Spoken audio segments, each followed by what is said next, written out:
Hey, how's it going, everybody? Today we're going to do a little twist on peanut brittle. We're going to do coconut brittle. So we've got your pan out, and ingredients are real similar. For this batch, we're going to use 2 cups sugar, 1 cup corn syrup, 4 tablespoons butter, half cup water. Then we're going to use 2 cups of coconut and 2 teaspoons of coconut extract. First thing you're going to want to do is put your sugar and your syrup.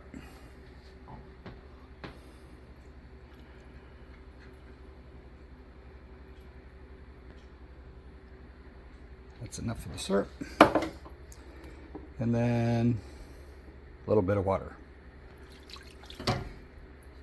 And you're going to want to put this on.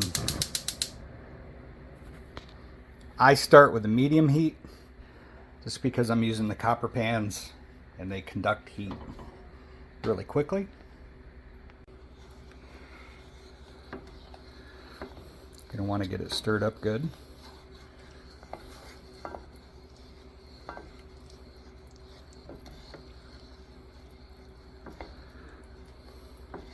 Once you do have it mixed and you're ready to set the candy thermometer, you're going to want to leave it and just let it boil. Once it gets to a boil like this, you really don't want to be stirring it around anymore. And yes, we're using a candy thermometer. There's a whole lot of videos out there of people telling you to use your eye and how it looks and how it's boiling. That's nonsense. Use your candy thermometer.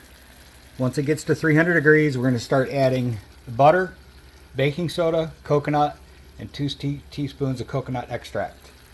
So we'll see y'all in just a little bit. It's almost there. Once you hit the last little stretch, about 275 degrees, it doesn't take long to get up to 300. And it's just me, so I don't think I'm going to be able to record actual mixing, but I'll get it once I get it mixed and put out on the paper. And this is what you have after you get it mixed and you pour it out on the paper.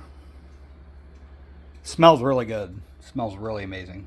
I can't wait to get this freeze dried and then do some taste testing. This should be really good. We'll see y'all later.